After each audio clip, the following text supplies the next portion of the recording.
एक बार जंगल के भीतर बसे एक छोटे से शहर में एक पुरानी परित्यक्त हवेली थी जिसके बारे में अफवाह थी कि वह प्रेतवाधित है। शहरवासी अक्सर घर से जुड़ी डरावनी कहानियों के बारे में दबी जुबान में बात करते थे। एक तूफानी रात साहसी किशोरों के एक समूह ने फुतहा हवेली का पता लगाने का फैसला किया। वे इसके रहस्यों को उजागर करने के रोमांच से आकर्षित हुए। उनमें एम्मा, टॉम, सारा और माइक थे। जैसे ही वे चरमराती हवेली में दाखिल हुए, हवा के ठंडे झोंके ने उनका स्वागत किया, जिससे दरवाजे उनके पीछे से बंद हो गए। उनके दिलों में डर घर कर गया, लेकिन उन्होंने अपनी खोज जारी रखने का फैसला किया। जैसे ही वे सीढ़ियां चढ़े, उन्हें खाली हॉल से हल्की फुसफुसाहट और अजीब कदमों की आवाज सुनाई दी। वातावरण ठंडा हो गया और उनकी फ्लैशलाइटें टिमटिमाने लगी, जिससे दीवारों पर भयानक छाया पड़ने लगी। एक कमरे में उन्हें एक परिवार की पुरानी तस्वीर मिली जो कभी हवेली में रहता था। ये परिवार दशकों पहले रहस्यमय परिस्थितियों में गायब हो गया था। असहज महसूस करते हुए उन्होंने तस्वीर को पीछे छोड़कर आगे बढ़ने का फैसला किया। जैसे ही वे हवेली में गहराई तक गए, उन्हें एक छिपा हुआ दरवाजा मिला जो तहखाने की ओर जाता था।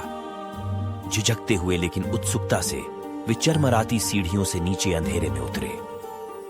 तहखाने में उन्हें धूल भरे पुराने खिलौनों और टूटे दर्पणों से भरा एक कमरा मिला।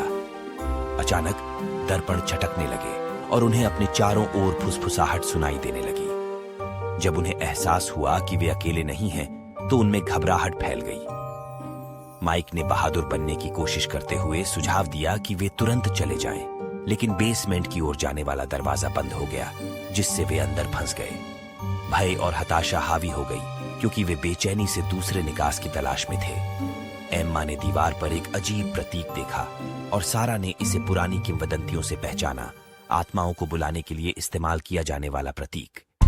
उन्हें तुरंत एहसास हुआ कि उन्होंने अनजाने में एक द्वेषपूर्ण शक्ति को जागृत कर दिया है, जो अब उनका पीछा कर रही है। जैसे जैसे रात बीतती गई, उन्हें अकथनीय घटनाओं का सामना करना पड़ा। वस्तुएं अपने आप हिल रही थीं, भूतिया दृश्य और हवेली में गूंज रही भयानक हंसी।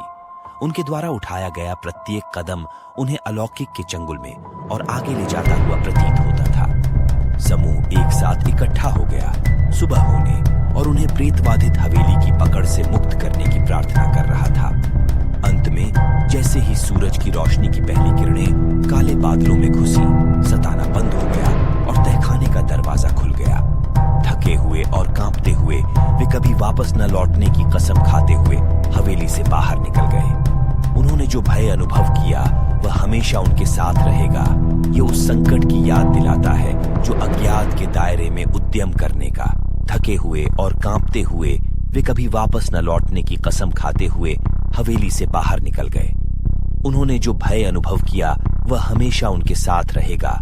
यह उस संकट की याद दिलाता है जो अज्ञात के दायरे में उद्यम करने का साहस करने वालों का इंतजार कर रहा था। उस दिन से हवेली अबाधित रही। इसके अंधेरे रहस्य इसकी दीवारों के भीतर दफन हो गए और शहरवासियों ने जिज्ञासुओं को इसकी दुष्ट उपस्थिति से दूर रहने की चेतावनी दी। और इसलिए प्रेतबाधित हवेली एक गंभीर अनुस्मारक के रूप में खड़ी है कि कुछ रहस्यों को अज्ञात की छाया में छिपाकर अछूता छोड़ देना ही